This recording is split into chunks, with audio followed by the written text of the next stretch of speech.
Wonderful Monday. Tonight, I'm going to talk about the 3 reasons you have to stop dieting as soon as possible. The 3 reasons why it's affecting your health in a negative way, and long term, you are not going to reach your optimal weight. So we're going to talk about the 3 reasons, and I'm going to talk about 3 things that will help you not have to have that feeling of dieting all the time. So thank you so much for joining me, whether you're here live, thank you ladies for jumping on right now, or you're watching this replay. I'm Dr. Glenna, and I'm a naturopathic doctor, and I'm the mom of 3 small kiddos, and I'm the creator of Optimal Health, and also the creator of Elite Health, a one-on-one 5-month package for one-on-one coaching that I will talk more about in the next few weeks. But tonight, I want to talk about the 3 reasons why you absolutely need to stop dieting and stop using that word, and how it's affecting your health negatively. So the first reason why I strongly recommend you do not go on a diet. First one is it will slow your metabolism down. Now, we've heard that for years, don't slow your metabolism down, but the reason why that is dieting slows your metabolism down is because you're affecting your thyroid. You can cause hypothyroidism, or if you are on the verge of hypothyroidism, or if you have Hashimoto's disease, which is autoimmune hypothyroidism, you can trigger an attack. You can put that immune system kind of over the edge to go into full-out hypothyroidism. Or if you have hypothyroidism now, you can worsen it by going on a diet and eliminating important nutrients, or going too low in calories. If you're going at 900 or 1,000 calories, or if you're going at 1,200 or 1,400 but exercising a lot, you can be slowing your metabolism down by putting your body in a state of starvation. And when we go in a state of starvation, we put our cortisol up, which puts our insulin up, and we store fat fast. Whenever we get fuel in, we're more apt to store it as fat if we have high cortisol. So when we are dieting, our body can perceive that as a state of stress and put out those stress hormones, and everything slows down. We don't burn as many calories, our metabolism slows down, our thyroid starts to pull back, getting this sign that we're in danger. So we start to use nutrients slower. We start to burn fat off slower when we're in that fight or flight state. And if you're dieting and your calories are too low, you are in a state of fight or flight. You are in a sympathetic overdrive state, and you will burn fat slower. You will turn sugars and carbohydrates into fat faster if you were in that state, as opposed to if you were in a relaxed state or parasympathetic, or your body does not perceive that there is stress going on. You will burn fat more efficiently and use nutrients more efficiently also. So that is the first reason why you need to stop dieting now and not doing anything drastic. And the second reason is when you are dieting, your brain is perceiving that it is in a state of deprivation and starving. And our brain does not like that. We need constant glucose in the bloodstream to feed the brain cells. We don't need highs that come from like white sugar, white flour, but we need a constant stream of energy in the bloodstream. So if you are going too low in that, your brain will perceive that you're starving, and you can actually damage brain cells. So keeping that blood sugar regulated is great for many things, such as seizures and dementia, but day-to-day thinking, focus, and brain health, you want to keep your blood sugar level. You don't want to be going into dips. When you go into dips over and over again, you're going to feel deprived. You're going to go binge. You're going to overeat, which is not going to help you in the long term if you're trying to decrease fat, increase muscle, get to a healthy weight, or if you're trying to just keep blood sugar level for good sleep, great hormones, etc. That's not going to help you. And you will feel guilt, and you will be frustrated, because while you're slowing your metabolism down, you'll be frustrated thinking, I'm only eating 1,000 calories. Why am I not shredding weight? So then you're going to get frustrated. But the root of the problem is that your metabolism is slowed down. Your body thinks you're in a state of stress, so you burn fat slower. The third reason is when you go on a diet, you run the risk of being nutrient deficient. A week here or there, no problem. But if you do that for more than a week, you could be going low in calcium, magnesium, vitamin D, vitamin K, these important minerals that affect bone building and prevent bone loss. You could be starving your immune system from zinc, which is needed to produce white blood cells. You could be depriving your body of B6, which is needed for our antidepressant neurotransmitter serotonin, our feel-good hormone. We need that. If you go low on B6, you might be not able to break down your estrogen, for example, and swinging into estrogen dominance. So there's all of these vitamins and minerals and antioxidants we need to be healthy, to function. We're made to have them. If you aren't eating enough calories, chances are you're not eating enough nutrients, the micronutrients, or you're lower in fat, protein, or carbs too. So going nutrient deficient is not something to take lightly. We need fat for certain reasons. We need neurotransmitters. We need catecholamines, all these important chemicals that are in our body. We need nutrients and minerals to keep those going and to keep producing them, and then to keep eliminating the byproducts out of the body. So it is not something to take lightly. I know we feel better when we're optimal weight, so we sometimes jump on the bandwagon and do something extreme, but you could be really affecting your health if you are going too extreme and maybe missing some important nutrients. So those are the 3 reasons that you should not think about an extreme, that you should not diet. Is A, you will slow your metabolism down and can be negatively affecting your thyroid and your adrenals.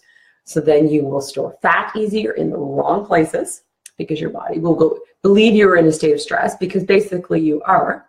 So then you will hold on to that fat and you will burn fat as efficiently. Second one is when you diet, you feel like you're deprived, so then you usually go overboard.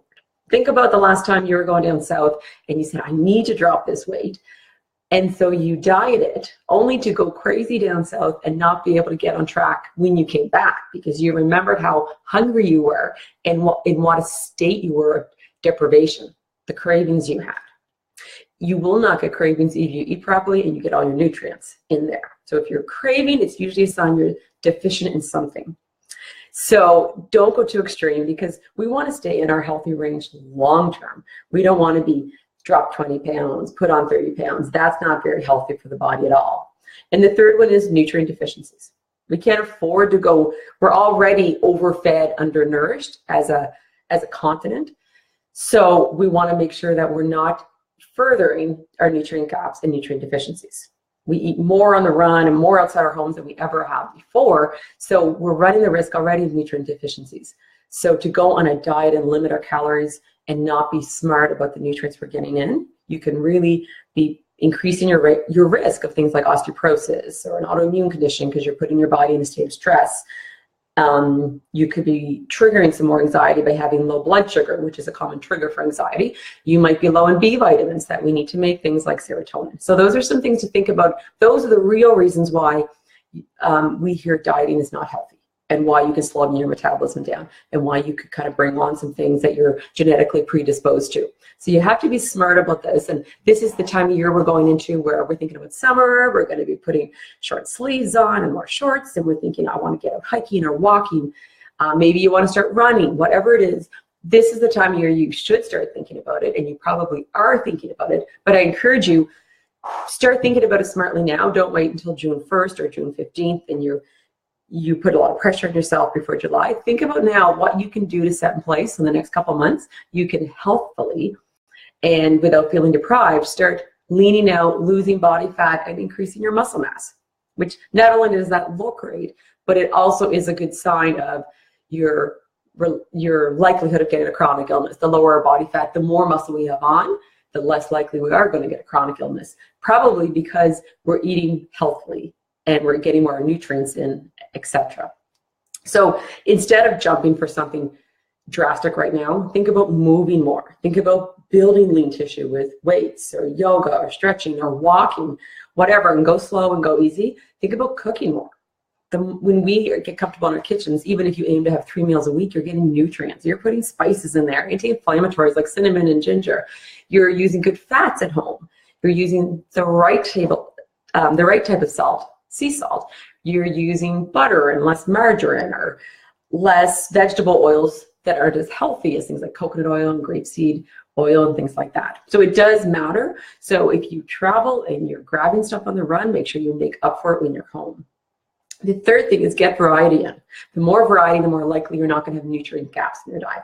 If you're eating the same thing over and over again, then you are more likely to be missing nutrients, to get less fiber, to get less things like manganese and copper in your diet, and different zinc and magnesium. You want to be mixing it up somewhat, and smoothies and salads are great ways to do that, which is why they're always in any good plan, because you're packing a lot of veggies and antioxidants and nutrients and fruits in a smaller amount.